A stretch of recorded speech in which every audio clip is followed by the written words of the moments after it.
What's up, Warriors, and welcome to another episode of the Mental Health Movement Podcast, Voice for the Voiceless. I'm your host, Chris.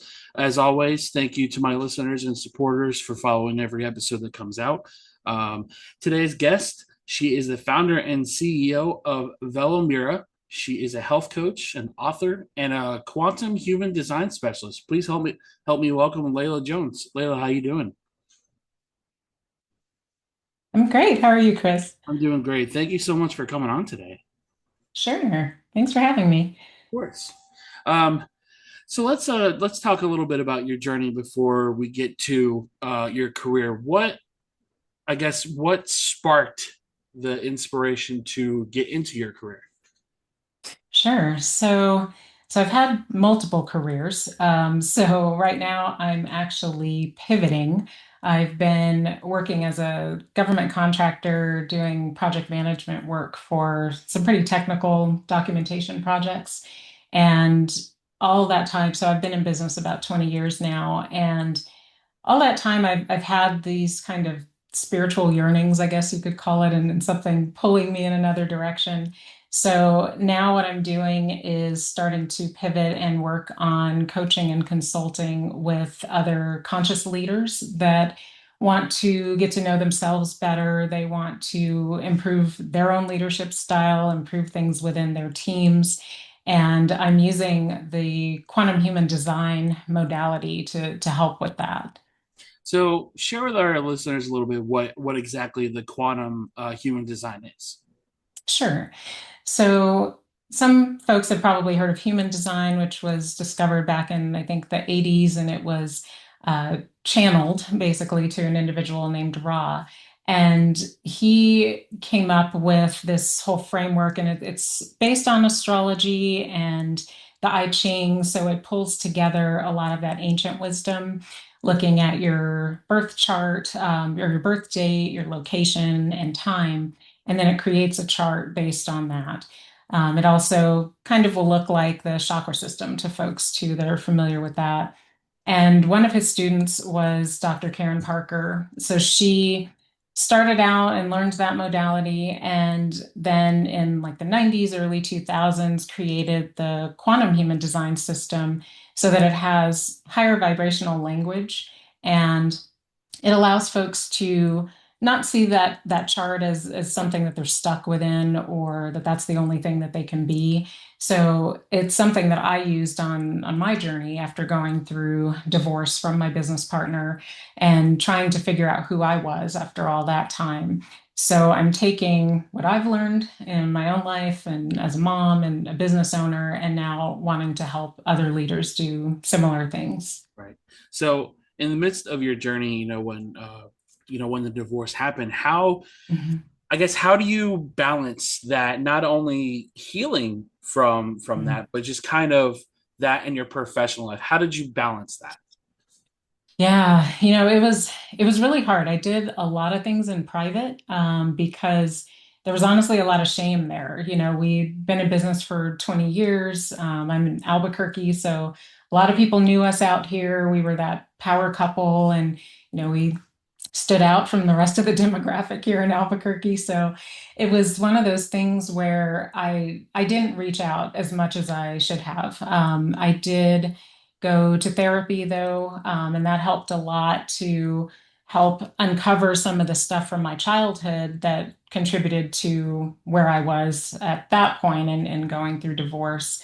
And so trying to balance that and being a mom and making sure I wasn't going to completely destroy their lives too with making this change. It was really hard. And I didn't discover the quantum human design side or really dive into it until about 3 years ago. I got divorced in 2020.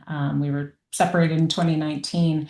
So there were a lot of really rough times and lonely times, honestly, trying to figure out who I was and rebuild a lot of myself along with the business, and redefine myself as a mom and a person. So there was definitely a lot going on there. Especially in the middle of the pandemic, I feel like just Yes. so Yeah, many of that too. us, the challenge was communication with each other outside of the computers. Right. So Right. what Right. was what was the pandemic, and how did that, well, not what was the pandemic, sorry. What did the pandemic look like for you? Because you're going Mhm. through the divorce right at the peak of when it started to be Right. bad around here.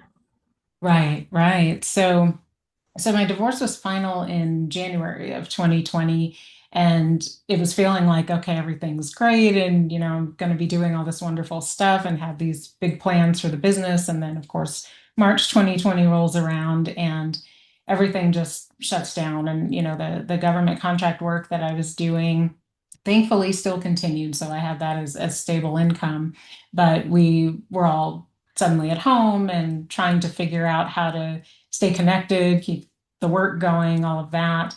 Also, I had my two girls. So at the time they were, let's see, I have to do the math now.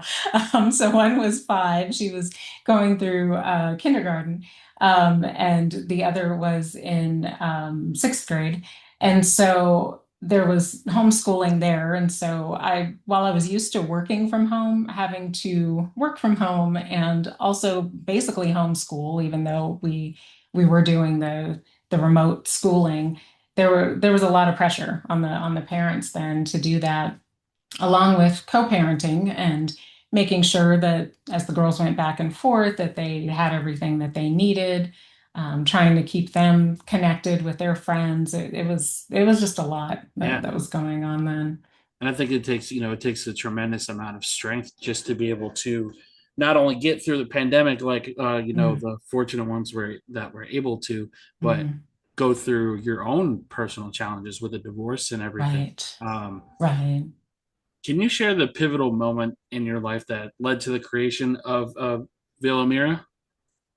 Oh, sure. So I met my now ex-husband. We met in Denver, and we'd actually only been married the year prior, and then we decided we were just going to be, young and adventurous, and we moved to New Mexico. We ended up turning our current employers at that time into our first clients, and then we moved down here and just started networking like crazy. Bought a house and started trying to meet people. So at that time with Velamira, we were doing a lot of, I was doing customer service training and some software training. And my husband at the time, he was doing a lot of database work. And so we were able to kind of merge our skills together. And sometimes I was doing some of the work with clients, sometimes he was, sometimes we joined that together. So it was one of those like, I think at the time we also had some family members pass away unexpectedly. So it was one of those like, seize the day. What are we waiting for? We've been talking about moving, starting a business. So let's just take the leap and do that. I feel like one of the craziest thing in just this journey and this mental health community is it always comes at the lowest points of our life. When we Mm, finally jump into that one thing that we were always trying to do, right? right. It took my brother getting taken away by a drunk driver to start the podcast, Mm, and mm, you with the business when your family members passed away. I right. feel as human beings we take time for granted. I mean, especially during the Yeah. pandemic and how fast that went by. Right. We're almost at 6 years ago. Like Right. it's hard to digest that. So I guess what are your routines of self care? Like, what does self care look like for you now that you're trying to pivot in a different direction in your life with your career? Mhm. So what does self care look like for you?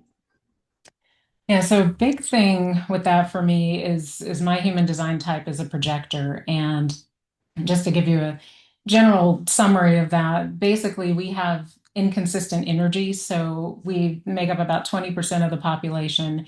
And there's another 10% that also has kind of some of those energetic challenges. So when you think about it, 70% of the world works differently from how I do. So my self-care, I definitely have to make sure when I am doing things like this, marketing, podcasts, those kinds of things, I have to space it out and make sure I'm not doing too much in one day. I have to take breaks throughout the day, get outside a little bit, get some fresh air. I meditate every morning, sometimes in the evenings as well. Go on walks, get massages, all those kinds of fun things too. I'm just very careful with how I spend my energy and who I spend time around because that has been the biggest thing for me. I think in recognizing that certain people aren't as supportive of me at times as I would want and can kind of become energy vampires. So I have to be really careful in how much time I devote spending with other people too. And even with the people that are closest to me, I'm able to, when they really understand me, I'm able to let them know, I need a little bit of space. I need some time away. And, it's nothing personal. It's just sometimes it's just too much for me to take in at that point. Right. And you mentioned something there that I feel is a very important conversation, and that's burnout. So many of Yes. us with trauma, especially, don't Mhm. know what burnout looks like until we hit that brick wall. Right. And Right. it takes those years of healing and taking care of ourselves and putting ourselves first to understand that it's okay to take breaks. It's okay to take PTO from work. Right. I remember when I first started working at the job that I'm at now, and I didn't take more than a week off a year, and I felt it. I felt it really bad, and especially during the pandemic. Um, I've recently made the decision to take off the month of July and the first week of August from recording because I think this week I had four back-to-back interviews, Oh, wow. and Right. while I love the people that I meet, including yourself, and getting to hear the different kinds of stories, um, sometimes it's just overly social, and it's just like it's taking so Yes. much out of me. And every time when I do my research on my guests before they come on, and she's like, "Wow, yeah, I can't wait for this conversation." And then you look at your calendar, it's like, "Oh no, not four back to back. What did I do?" Right. Right. um, Yeah, that's true. but I feel here's a question: why do you feel people overlook the burnout feeling? Why do you feel like they overexert themselves? Hmm. I think it's two things, and I think the pandemic unfortunately contributed to this in a negative way that since many of us were working from home, it was easy to feel like you could just keep working and working, like there wasn't that separation. So it was really easy to just say, oh, well, I'll just check my email here, I'll just go do that. But then you just get sucked in for hours doing something and then don't even realize how much time is passing. But the other thing too is just that competition factor, I think, where it's always worrying about, oh, am I doing enough? Am I getting ahead enough? Is somebody else going to take my job? And some of that's real, depending on the industry that you're in. But I think a lot of it, we put so much pressure on ourselves to meet some standard. And, especially since I look at the human design side a lot, sometimes we're pushing ourselves with energy we don't even have. But then we get to that point, like you were saying, Chris, where it's like you're burnt out and you don't even realize it until you're just completely checked out from your work or you're getting sick a lot and then you can't work and it just becomes this cycle. And it can be really challenging to get out of that Yeah. and to really take a step back and say, what am I doing before it's too late in some way that you've gotten pushed too far. And also the really big thing is growing up, I didn't have a voice to have to tell how I'm feeling, to share with others, or to give others that space either. So having the ability to give people like yourself the space and talk about what we're doing, um, I think it also plays a factor in there too, because it's like I was saying it to my friends the other day. 8 hours of Monday through Friday is work, and then probably a podcast an hour after that for an hour, and then there's another podcast I do on Sunday for 3 hours, and then therapy once a month that's an hour, and it's all on the computer, Mhm. and it's like Yeah.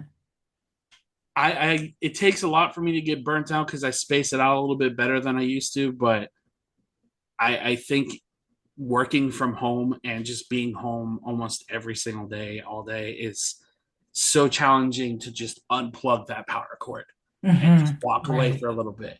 Um, right. so I think, yeah, like I said, the burnout conversation I feel is super important. Um, how does the quantum human design differ from traditional human design? And are there any misconceptions that people have about the quantum human design? Mm.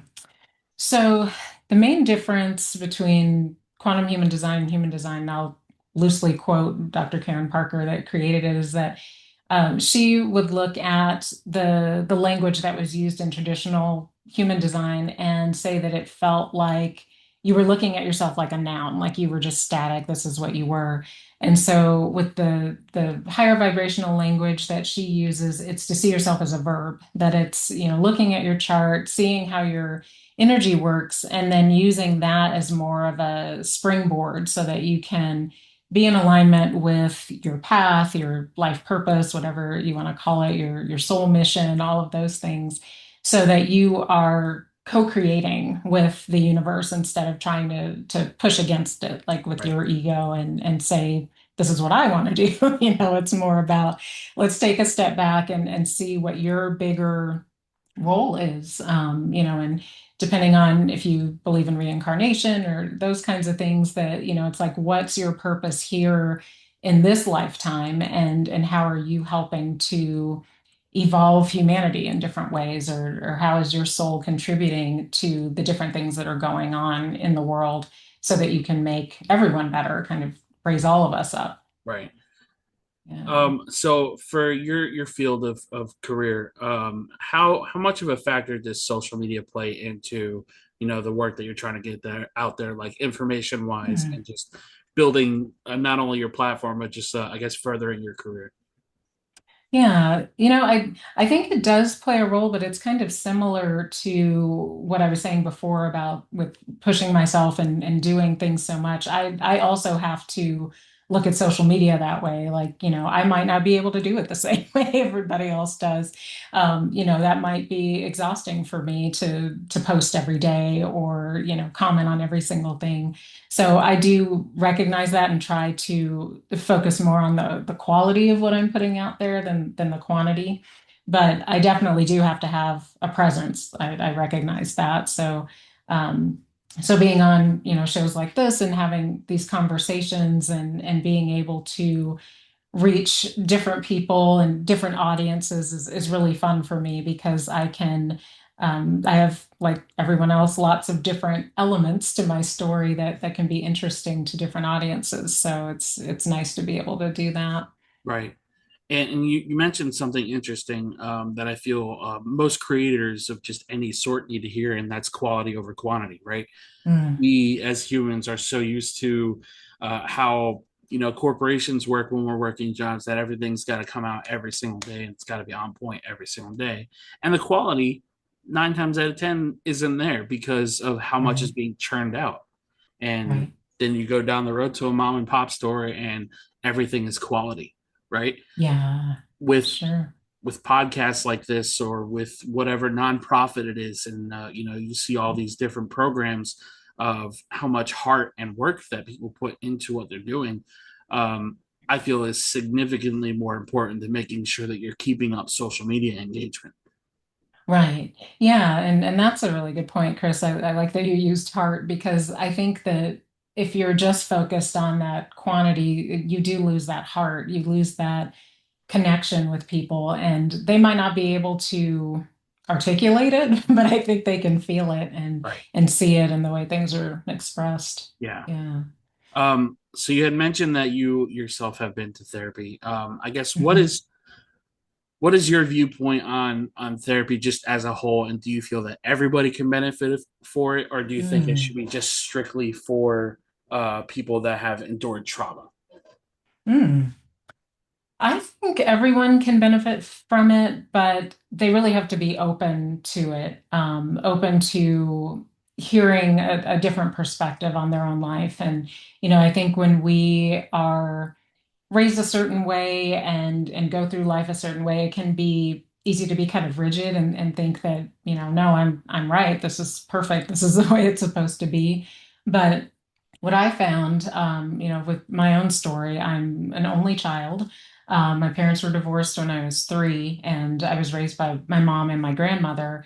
And so I, as a kid, even knew that I was different in some way, and I was kind of wise beyond my years. I would know these things, and they were like, "How does this 5-year-old know this kind of stuff?" And those kinds of things. And so I always felt a little bit different. And so going through therapy, and again, there's lots of therapists, so you might have to try out a few, but going through therapy and having somebody validate those experiences that I was having, making me realize, it wasn't crazy, I wasn't weird, I just stood out in a different way, and that wasn't a bad thing, I think is really helpful. Just having that sounding board, somebody else that you can talk to if you're not able to talk to someone that's in your family or Right. close friends. One of the most important messages I always try to give to everyone is that, therapy is not for everybody, but Mhm. to also reinforce your point, I absolutely agree.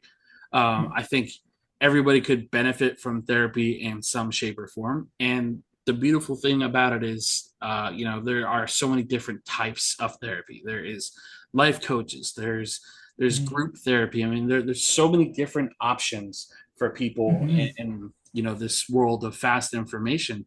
And like you said, sometimes you have to go through multiple therapists to find that right one for you. um, Right. I got lucky and only had to go through one bad experience to get a really good one. So Mhm. um, I feel that people, when they hear the word therapy, there's still that weird black cloud over the word therapy. It's Yeah. like, oh, well, I'm not crazy or I don't have problems. Okay, Mm. well, nobody's calling you crazy. you know, Right, right. um, Yeah. what would be your best advice to people who I guess have to experience divorce or experience a loss of Mm. business or just struggling to find themselves? What do you feel would be the best advice you give them? I would say don't do what I did and make sure you reach out for some sort of help, whether it is therapy or, a religious group that you're part of, some other community group. And that can be hard if you, like I said, were, really well known as a couple, and, there is a lot of shame there at times. And even if you're the one that decides to leave, and I think that's the thing that people don't realize, that sometimes it's like, well, you're the one that decided to leave, so this must be easy for you, but it definitely wasn't. Right. There's still traumatic things that I had to go through, and really getting in touch with some of the issues from my childhood as well that contributed to that. So it's important to have that community around you. But again, you have to be kind of careful, because that will be a time where you're attracting a lot of advice from people, and it's not all going to be good. So you do have to weigh that as well, and filter some of that, and see what feels right for Right. you, on the advice that you're getting. Yeah, and like you said, I think the most important part is filtering that out, right? I feel Mhm. whether it's a divorce or whether it's a loss in your family, I think it's best to confide in people that you can trust, not people that will Yes. just listen to respond to you. Because I feel as somebody who has attempted twice in their life, one at a very young age and a second time when I was 27, the only thing I wanted was to be heard, to be Yeah. seen, Right. and that goes across the board on anything that we're going through. Some of us Right. don't need advice. Some of Mm. us just want somebody to listen to. And that's the great thing about therapy is they're not going to give you unsolicited advice. It's like, okay, well, instead of thinking it this way, think of it this way. You're not the problem here. Or hey, try this differently. Right. And Right. I think that's why I'm such a big advocate Mm. on, just therapy in general, just because of that third party and non-biased response towards you. So, um, Yeah. you had mentioned that you said you have two daughters, right? Yes. Um, Yeah. what message do you try to get across to them? Just everything that you've gone through and everything that you're building right now. What is Mm. the number one message you try to preach to them? Mm. I I really encourage them to be themselves, like their true selves, and just unfold into that and explore, try different things. And what's so cool about them now, they're 10 and 16, is that they have a lot of things in common, but they're also very different. And so it's really cool to see that. And when we're all together and they're like the best parts of me and their dad. And so it's really fun to watch that. Um, and the reason that I tell them that is because, now they know my whole story, that I wasn't really encouraged to be myself. I was supposed to try to fit in. And, when we moved around a lot, we were always in predominantly white neighborhoods. And that's the experience that they're in now too. And so it's learning how to appreciate who you are, your culture, where you come from, all of that. But you might not fit the cookie cutter image of a Black girl, and that's okay. That doesn't mean that you're wrong or weird. It's just that you grew up differently. And so it's okay that you're trying out these different things that maybe weren't traditionally something your grandparents did. But this is you taking a step out into the world, trying something different, building upon what your parents and grandparents did to really become your true selves. So So yeah, essentially so it's fun. changing, so essentially changing those generational cycles that were placed for before you and before them. Yes. I love that. Right. Right. Um, Yeah. I feel the most important part, like you said, being yourself is so important because we live in a lot of around a lot of superficial people, right? And Yes. most of it is to fit in. And Right. growing up, how my generation of kids were just told, either go to the military, you go to college. That's it. You know, Mhm. uh, weren't taught how to really have proper life skills outside of high school. And, I experienced college and didn't have a great experience because I wasn't good in school. And that was because Mhm. of not only myself not putting 100% into it, but just kind of the chaos that surrounded my house too, constantly moving Mhm. around and seeing the poor example of parents that I had. So that was a challenge. And I love that you encourage both your girls to just, it doesn't matter what things we do differently, as long as you're enjoying it and as long as Mhm. you are yourself and you love yourself. Because I think that Yeah. message needs to be touted a lot more to these kids. A lot of Right. compassion and love is missing out of this world. Yeah, yeah, it is. And it's hard to go back to what you're saying, Chris, with the social media side and thinking about it with my girls, we have a lot of really open conversations about the things that they see and, watching certain videos, those sorts of things. And, I'm always curious, like, why is that channel so interesting to you? Or why is that account, something that you keep following? And it is funny because for me, it does feel superficial sometimes, or like, what are you really getting out of this? But I know I'm different with that. I like to really dive deep with, with Yeah. different topics. So, but yeah, it is interesting that, it's the attention span thing. And, I know people have talked about that a lot, that it's just these snippets of things and, the quick fixes and here's how you do this. And so it feels like it's pulling away from those deep dives of going within and learning about yourself. And to go back to what we were talking about with therapy, that's what that's all about, taking that time to really dive in and look at yourself and see how your experiences contribute to where you are now.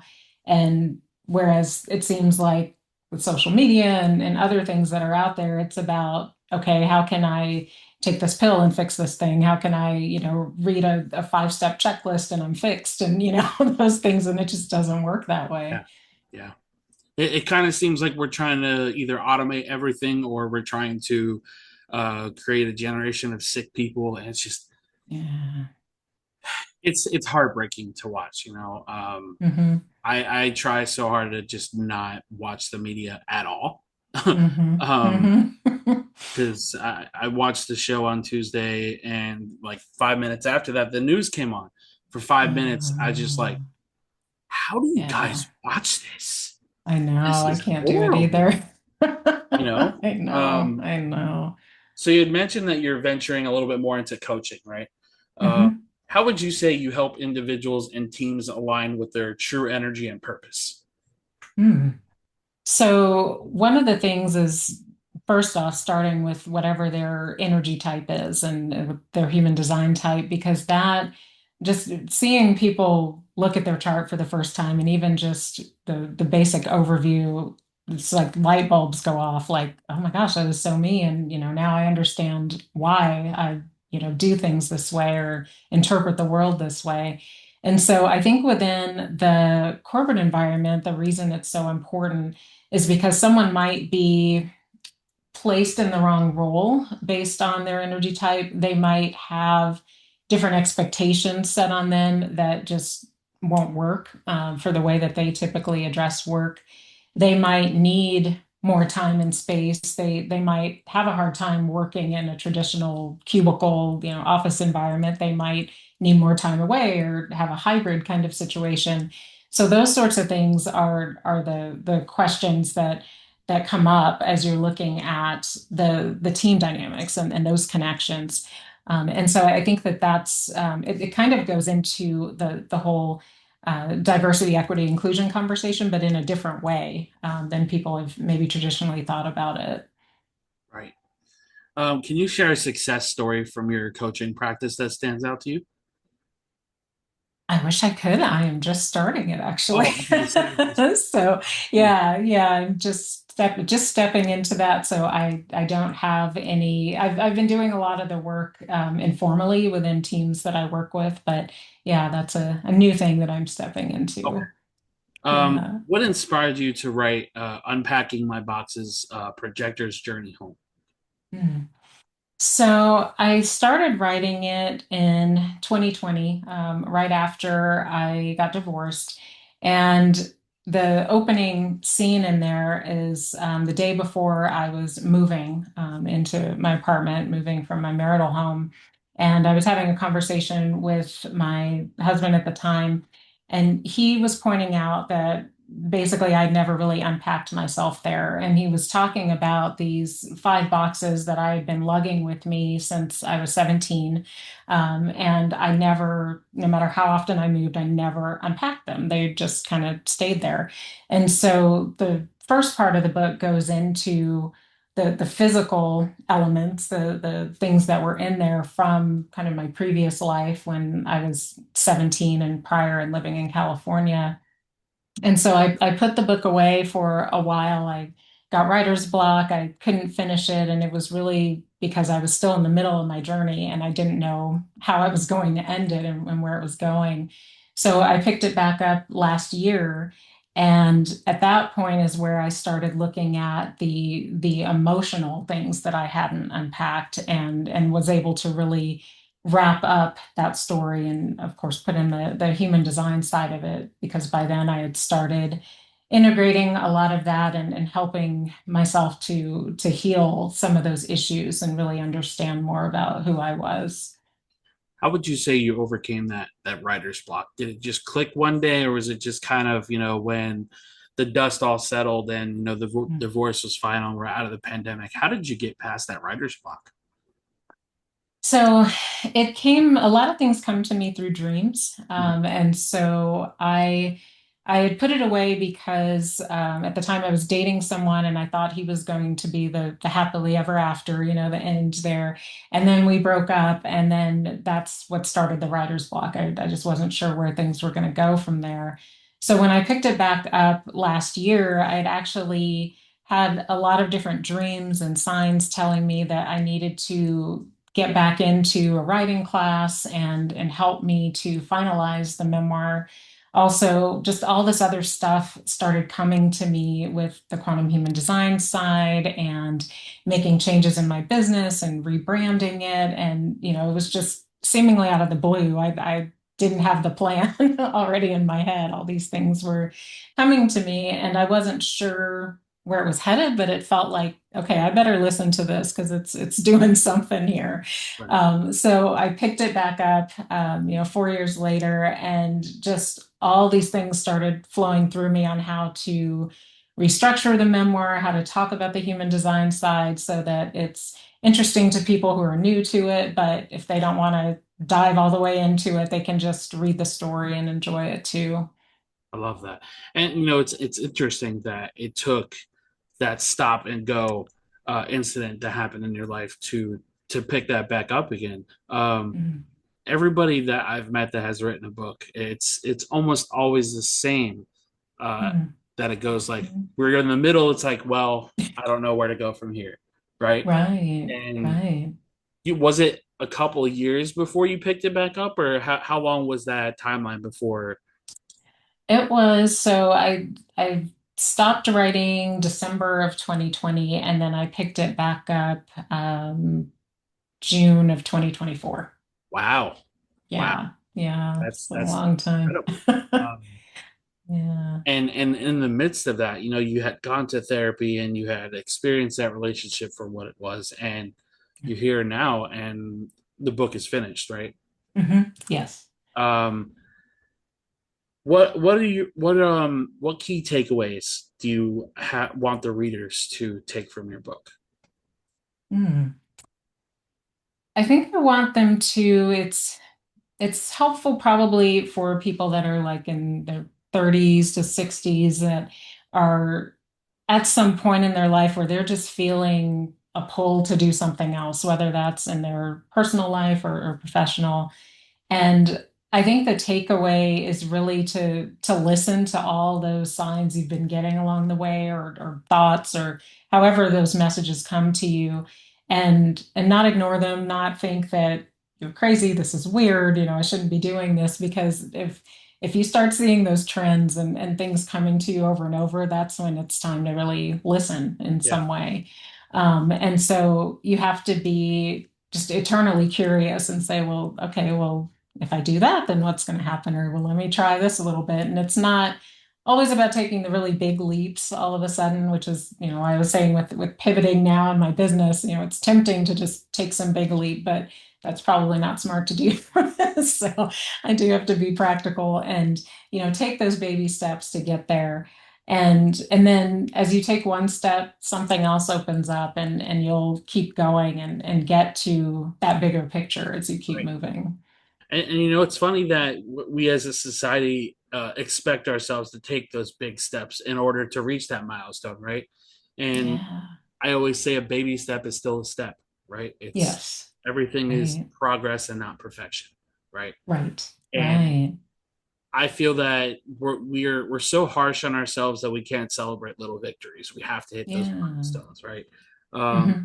I feel like for me, when I first started the podcast, I was really hyper focused on how many people would listen, and I would get self Mm. conscious because it's Mm. like, wow, that episode only got 10 people, and this episode got three, and it took probably about a year and a half of my therapist drilling in my head, listen, that one person is going to listen that needs to hear that episode, Right. and that's Right. what's important. And with your pivot and what you're doing with your business, uh taking that small step in the direction that you feel is right for you while Hmm. still holding that foundation that you created just in Right. case, right? And Yes. I Right. feel that having that foundation just to stand on to give you that ability to pivot is really important too. Yeah, yeah, it is. And then it makes it easier to make those changes because sometimes you're so focused on that big change, like you said, that maybe you're missing out on the bigger picture of some things that you could be doing. Like you're so stressed about, like you said, getting a certain number of viewers or things like that you're not seeing it as, okay, well, maybe this didn't go perfectly, but hey, I got it out there. I learned something new. I met somebody new, and this led to something else. So it is taking that pressure off of yourself so that you can keep exploring and seeing what the next step should be. Yeah, absolutely. What advice would you give to somebody who is curious about their journey and trying to figure out their energy and what best aligns with their life mission? Mm. Yeah, so I think I would start out with them pulling their human design chart, and I do have that available on my website.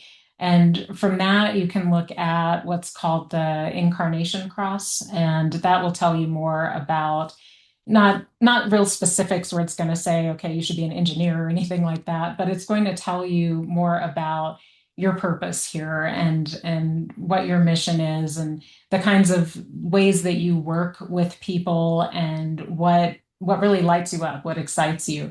And so you can express that in lots of different ways. And I think if you look at that and then start looking back on past experiences, whether they're jobs or relationships, you'll start to see, oh yeah, maybe that was why I didn't enjoy this particular one, or this one worked really well for me. And so that little piece of information can help you move forward and see with what's going on in your life right now, some of the next steps that you might want to take. I love it. When are you taking on clients for your coaching? I'm going to start that probably in September. Okay, Yeah. perfect. And for the last question I have for you, I ask all my guests this. I try to change up the wording for it, but I'll keep it the same, just because I think your answer is going to be pretty outstanding. So, um, if you could change one thing in the mental health community, what would it be? Mm.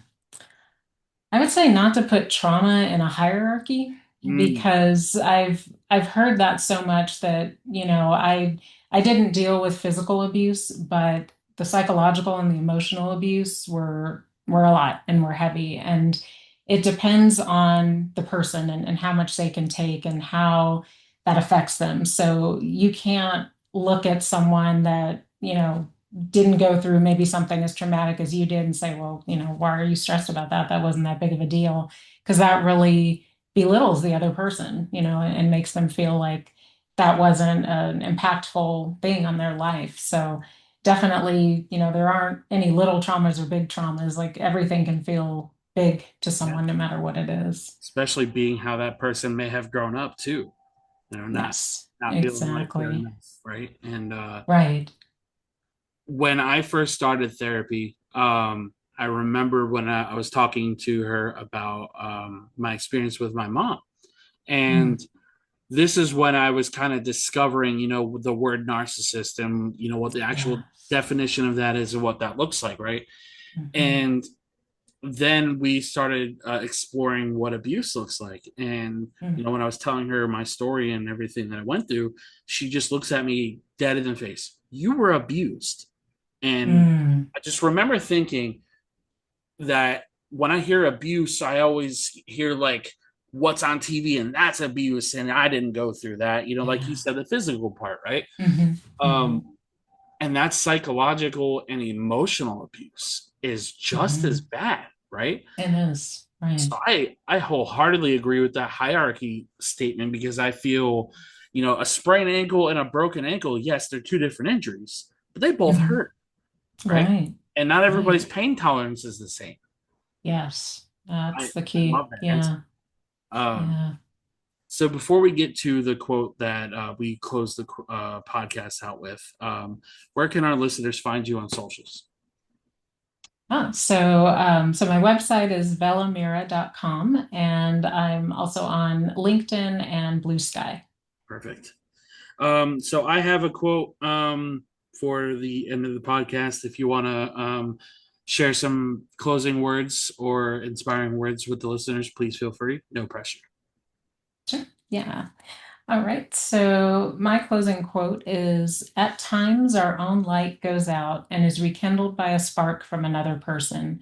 Each of us has cause to think with deep gratitude of those who have lighted the flame within us. And it's Albert Schweitzer. Hmm, I like that one a lot. Um, so I have one by Miss Jessica Ortner, and it reads, "You can't hate yourself happy. You can't criticize yourself thin. You can't shame yourself worthy. Real change begins with self love and self care." Hmm, very nice. So the last part of that quote, um, before we close out here, I want to share.